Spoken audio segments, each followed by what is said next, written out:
ভাই, আমার মনে হচ্ছে সেমা আসলে ঠিক নেই। হ্যাঁ, ওর কিছু একটা হয়েছে, কিন্তু সেটা আমি বুঝতে পারছি না।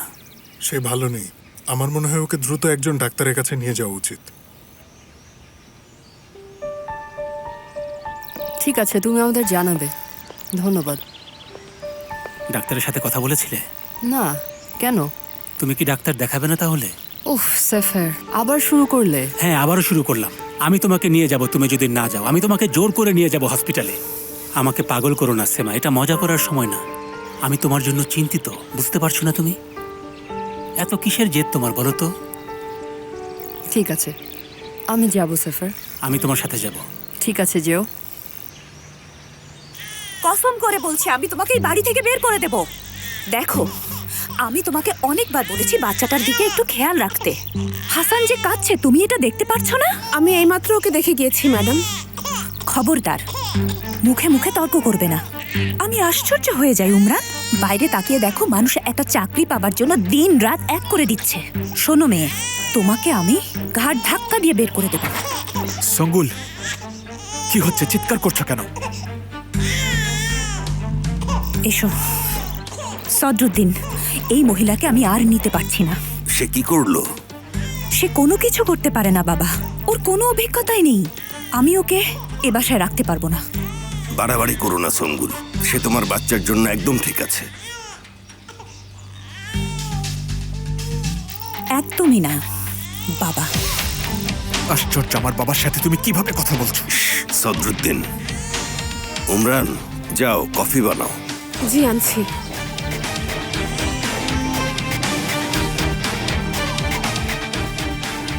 বাবা, আমি কি আপনার সাথে একটু কথা বলতে পারি? চলো।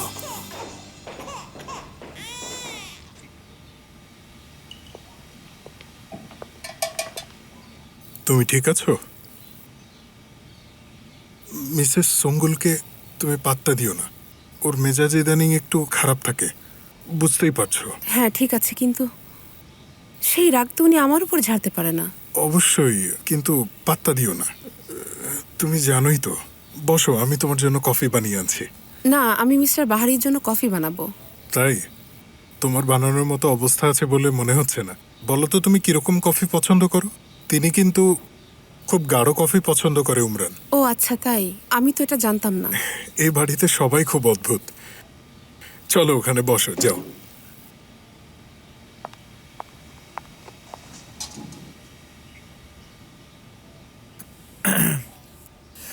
আমি আপনাকে কিছু বলতে চাই বাবা। হ্যাঁ বলো। কথাটা আপনার একদমই পছন্দ হবে না। আরে না বললে কিভাবে বুঝবো যে পছন্দ হবে না? আমি সঙ্গুলকে তালাক দেব বাবা। কি? এটা কেন বলছো? আপনি ওকে দেখতে পাচ্ছেন না? ওর অবস্থা অনেক খারাপ। ওর সাথে এখন কোনো কথা বলাই যাচ্ছে না। আশ্চর্য। এটা স্বাভাবিক, সন্তান প্রসবের পর সব মায়েদেরই হয়। আমাদের তাকে বোঝা উচিত। সে যাই হোক বাবা, আমি তাকে চাই না। আর সম্ভব না। দেখো, সে তোমাকে ফুটফুটে একটা ছেলে দিয়েছে। সে তোমার সব পাগলামি সামলেছে। সে তোমার জন্য অপেক্ষা করেছিল যখন তুমি 3 মাস জেলে ছিলে। এখন তুমি তাকে তালাক দিতে চাও, তাই না? কোনোভাবেই না। কিন্তু বাবা, আমি তাকে চাই না। তোমাকে চাইতে হবে, বুঝেছো? ফাজলামি পেয়েছো। তুমি এই বাড়ি ছেড়ে যাও, কিন্তু সঙ্গুল থাকবে আমার নাতির সাথে। মানুষ আমাদের সাথে খেলছে, আমরা জানি না আগামীকাল কি হতে যাচ্ছে। আর তুমি সঙ্গুলকে সামলাতে পারছো না। কি পেয়েছো এসব?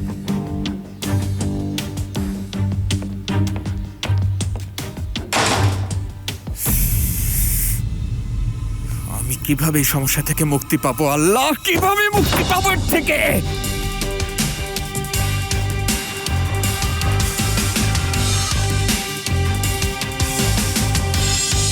পাগল হওয়া, মাথা কাজ না করা, এটা একটা চমৎকার জিনিস কর্নেল। চিন্তা করুন, আপনার কোনো মস্তিষ্ক নেই। আমি যার মধ্য দিয়ে যাচ্ছি তা শুধু আমারই মস্তিষ্কের কারণে। তুমি ঠিক বলছো মোস্তফা, একদম ঠিক। স্মৃতিশক্তি মানুষের সবচেয়ে বড় শত্রু। আমি মনে করি পাগল হওয়া উচিত মানুষকে ভালোবাসার জন্য, শৈশবের জঘন্য স্মৃতিগুলো বুকে বয়ে বেড়ানোর জন্য না। না আপনি এটা নিয়ে একটি উপন্যাস লিখতে পারবেন, না পারবেন একটি সিনেমা বানাতে। কেন পারবো না মোস্তফা? এটা নিয়ে একটা সিনেমা হতে পারে। সত্যি পারবেন? হ্যাঁ, অবশ্যই। Mostafa the small builder. বাবাহারা ঘর ছাড়া মোস্তফা হতাশা থেকে মুক্তি পেতে বড় বড় বিল্ডিং আর মার্কেট বানানোর চেষ্টা করে। কেমন? তুমি আজে বাজে কথা বলা শুরু করে দিয়েছো। স্যার আপনি কোথায় যাচ্ছেন? আমার কাহিনী তো এখনো শেষ হয়নি। পাগল একটাই তো দেখছি, কোনো কিছুই বোঝে না।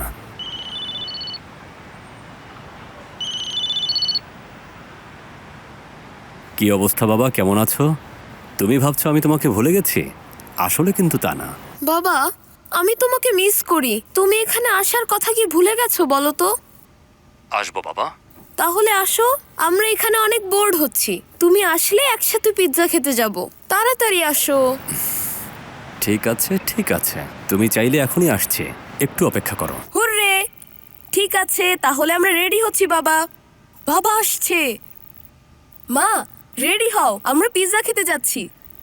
দেখো, এই মানুষটার 50টির বেশি ডকুমেন্ট আছে, কিন্তু এর অর্ধেকেরও বেশি সন্দেহজনক। তাকে কথা বলানোর আরেকটি উপায় বের করতে হবে। প্লিজ মেতে, আমি কেবল তোমাকে সাহায্য করার চেষ্টা করছি। আমি জানি, আমি সব ভালোভাবেই শুনেছি।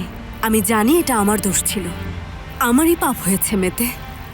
আজে বাজে কথা বলো না আয়েশা, তুমি দোষী নও। ও তার পাপের জন্য তোমাকে দোষী করতে চেয়েছিল। আমরা তাকে বিশ্বাস করতে পারি না। আমাকে একটু বাসায় নিয়ে যেতে পারবে প্লিজ? ঠিক আছে।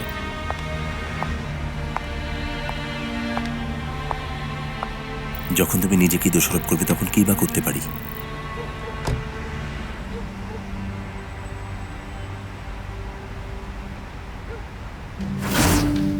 তুমি বলতে চাচ্ছ এটা শেষ?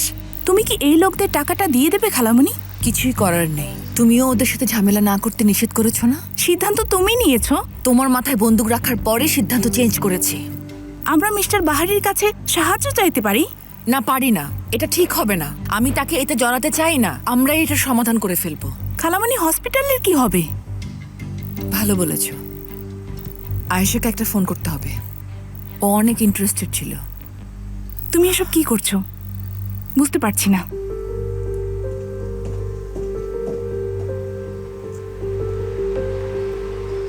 হ্যালো আয়েশা। হ্যালো, কেমন আছেন আপনি? আসলে আমি ভালো নেই। তোমার জন্য একটা খারাপ খবর আছে। কি খারাপ খবর? আমাদের এই হাসপাতালের ব্যাপারটা বাতিল করতে হবে আয়েশা। কেন? খারাপ কিছু হয়েছে? আমি অন্য প্রজেক্ট করার সিদ্ধান্ত নিয়েছি। আমি আসলে খুব সরি।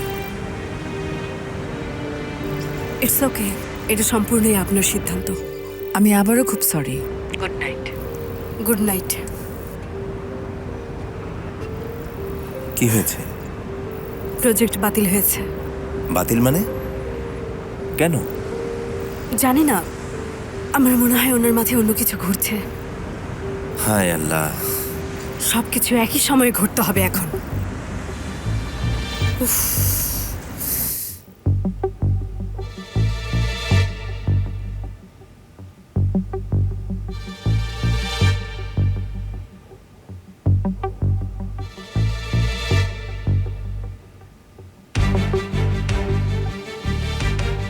আমার কাছে আর কোনো রাস্তা নেই বাবা।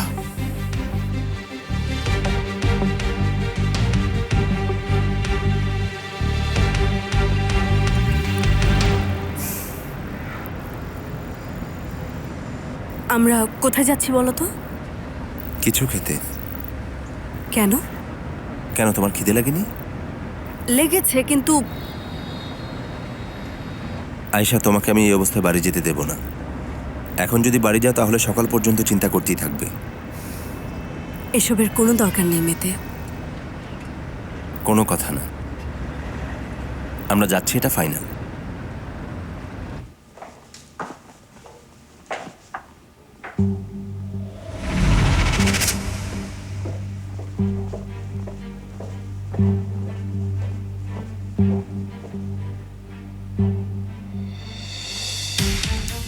আমি কোনো ভুল চাই না, ঠিক আছে? কাজটা কাল করতে হবে। আমার একজন লোক লাগবে, বিশ্বস্ত। দেখে মনে হবে একটা অ্যাক্সিডেন্ট। টাকা যা লাগে আমি দেব। আমার অর্ডারের জন্য অপেক্ষা করো। দেখা হচ্ছে। দেখে মনে হবে একটা অ্যাক্সিডেন্ট। আমার অর্ডারের জন্য অপেক্ষা করো। সে কি করতে যাচ্ছে? কিসের অ্যাক্সিডেন্ট? হায় আল্লাহ। সে একজন ভালো সাইকিয়াট্রিস্ট। আমার একজন বন্ধু আমাকে তার কথা বলেছিল। সে খুব মনোযোগ দিয়ে আমার কথা শোনে। খুব ভালো। আমারও একটা হোমওয়ার্ক আছে। তোমাকে তো আবার আমার সাহায্য করতে হবে না, তাই না? অবশ্যই না মোস্তফা। যা ভাবি তাই লিখি মোস্তফা। আমিও ভাবি যে আমি আসলে কি ভাবি, কখনো কখনো। আমি তোমাকে পড়ে শোনাবো। সিনা, তুমি আরে, কোথায় বলছো যাচ্ছ? না তুমি? কি হয়েছে তোমার? ও যদি এখন ব্যথা পায়? কিচ্ছু হবে না রেবেকা, সরে দাঁড়াও, সরো। হ্যাঁ, আল্লাহ, টাচ করো না। রেবেকা, মা দেখো এটা কত সুন্দর, এরকম করছো কেন? হ্যাঁ সত্যি অনেক সুন্দর। ও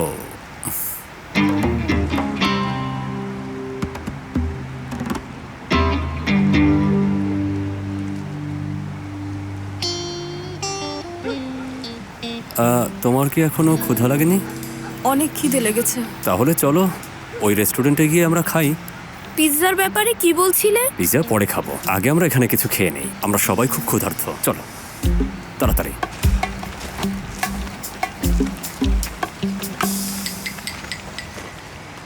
আমি জানি না কেন উনি ছেড়ে দিলেন।